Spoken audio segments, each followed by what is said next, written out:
every year. Now, if you look around, you'll see there have been some changes to the park. Those three kids that were having a water fight over there are being reinstalled at the Dalby Park, the fishing lake, and they'll have water going to them every day but Monday. And we, as the Art Council, found this piece, the Dove Spirit, and we thought it was just absolutely perfect for this. The dove symbolizes in a lot of cultures and religions peace and remembrance. And for us, the Children's Memorial Garden for our community is about peace and remembrance. I'd like to introduce to you a man who needs no introduction, our mayor, the Honorable Tom Murphy.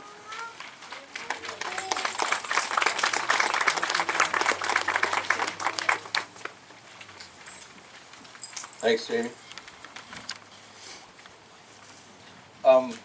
It's nice to see some familiar faces.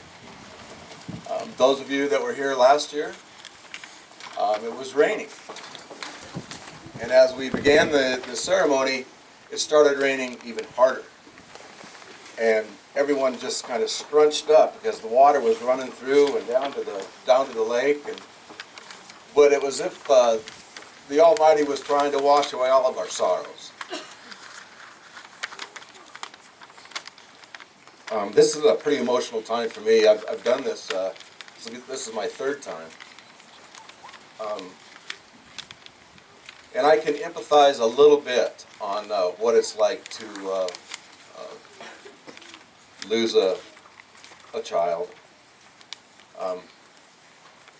My daughter was in an accident down at Lake Powell. That's on the Arizona-Utah border, and it's in the desert, if you will, and miles away from any kind of help. A water or a jet ski accident is what happened, and that happened at 11:30 in the morning, and we did not see her till 2:30 the following morning.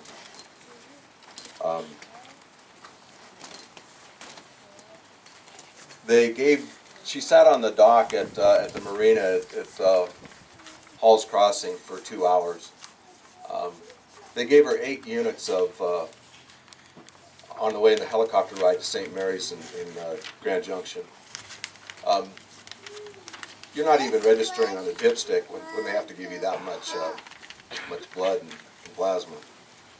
But it's a miracle that she's here. And but her mother and I rode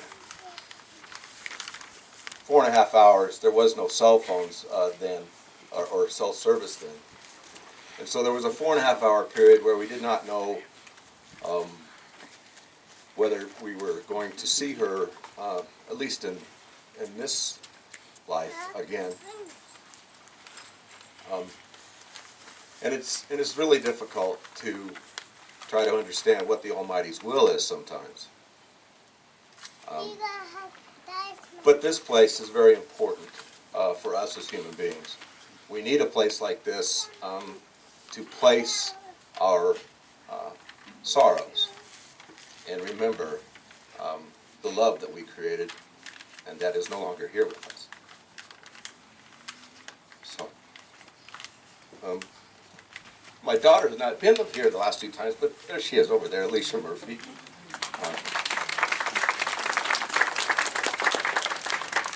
It's kind of hard to get young people to come to things like this or hang out with their parents when they get to be that age, but she did today, and I appreciate that. Thanks, Alicia. It is my honor. Well, first of all, this place is a lot nicer than it was last year, and a lot nicer than it was 2 years ago. The pathway and what the Mayor's Art Council is doing here is wonderful, and I think this part of our community will grow in spirit and love, and it will be wonderful for that.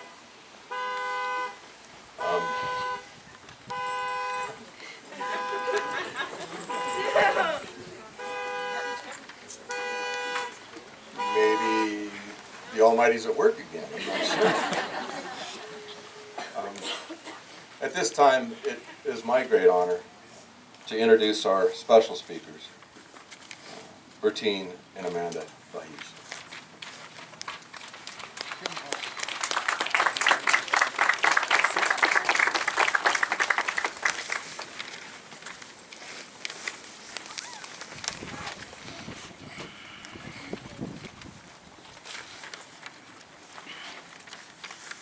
I know I don't look like Amanda and Bertine. They've asked if I would speak on their behalf. And on their behalf, as well as Gigi's, I'd like to thank the City of Gillette for hosting this, Mayor Murphy also, and a special way to Patty and Jennifer, who did so much to help me to figure out what I was doing here and get this ready for us. And an extra super way, Deanna Scalzo. She's just been a rock for all of us, kind of getting us through the grief and helping us get one step at a time just to get through it. When I decided to talk about this, I struggled with what I wanted to say, what was enough, what wasn't enough, and I had an epiphany while I was at church one afternoon.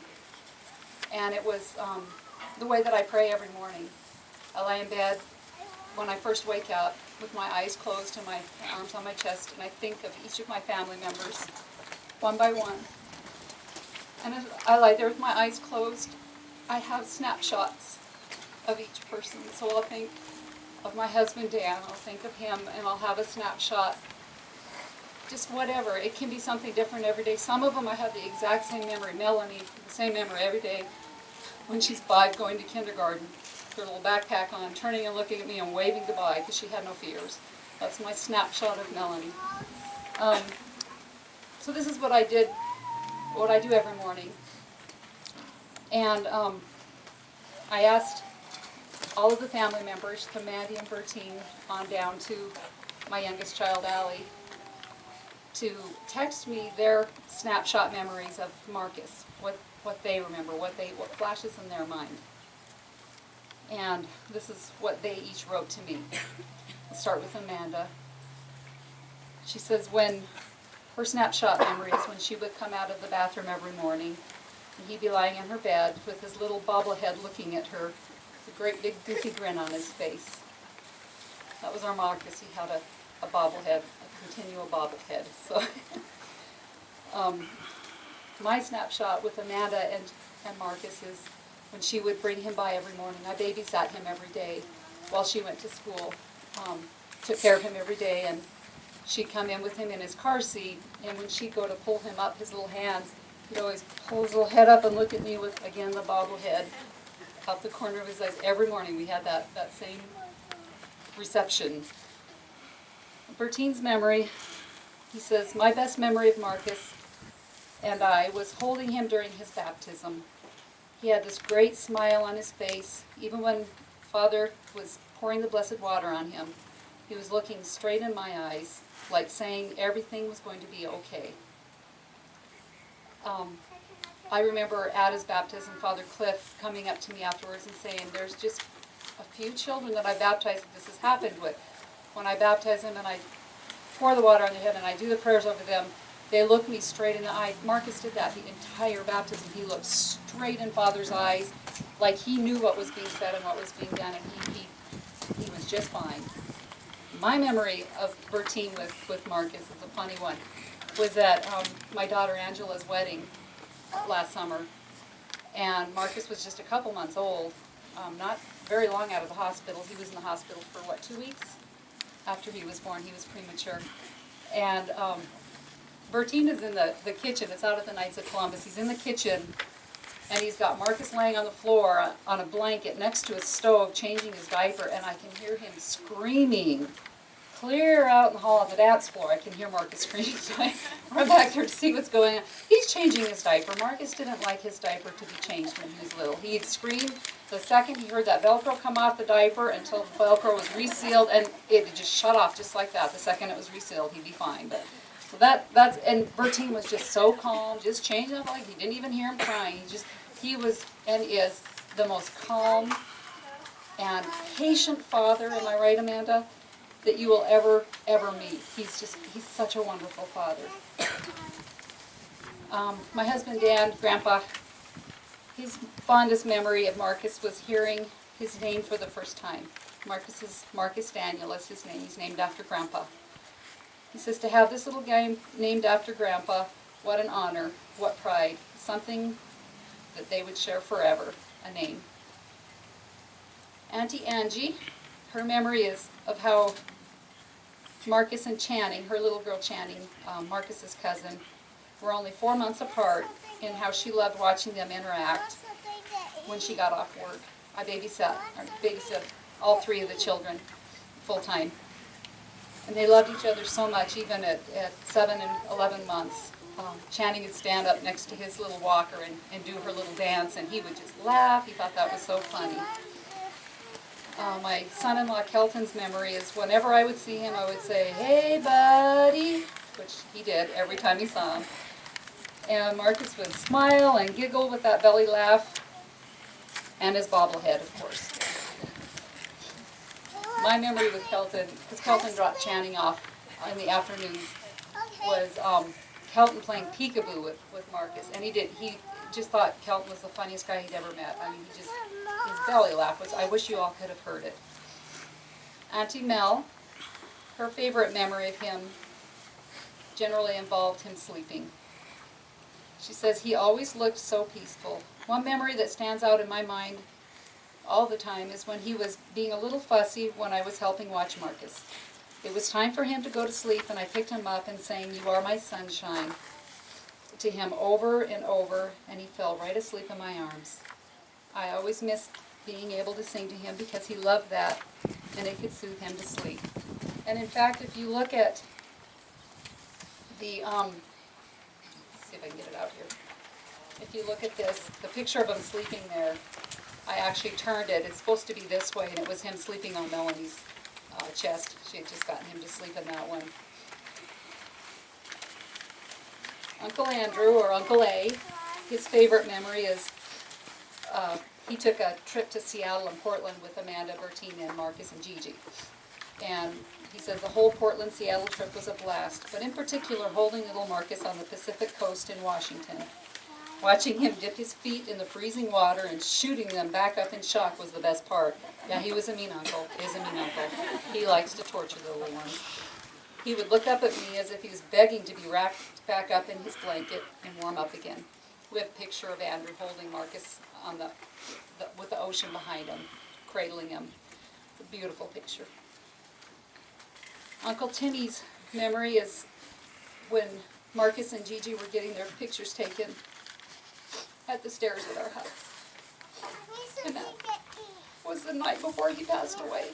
So those pictures are very dear to all of us. The 2 of them sitting on the stairs together in their little Christmas outfits. So that memory is very dear to all of us. We all have that one. And the last memory is Auntie Allie. She says, my snapshot memory of me with Marcus is the day that he got to come home and I got to hold him for the first time. She says, I remember his smile that never disappeared and his huge eyes that looked into mine and gave me a smile, which he always did. He's a beautiful baby. Allie was my big helper every morning before she'd go to school. Mandy would drop the babies off at between 7:30 and 8 in the mornings, and Allie would be there with me and help with them while we got the day rolling. So I have lots of memories with Allie and Marcus together. I'd like to thank everybody for allowing me to share these memories with you for Mandy and Bertine. And I invite all of you who have lost a loved one to contact your friends and ask them to send you a snapshot memory of your loved one. I can't believe what a gift it was, and it was just so spontaneous that I asked everybody to do this. And I have all these beautiful memories in writing, which I'll tuck away in my drawer. It was a gift. I didn't know when I asked, but it was a gift that everybody gave to me, and it's just a beautiful one. So now when I close my eyes, I not only have my snapshot memories, but I also have theirs as well. We were honored by God to be given the 7.5 months with Marcus but we know that his memory will live on forever. I thank you all for your prayers that you have given to Amanda and Bertine and all of us over the past few months. And I ask for your continued prayers. Thank you.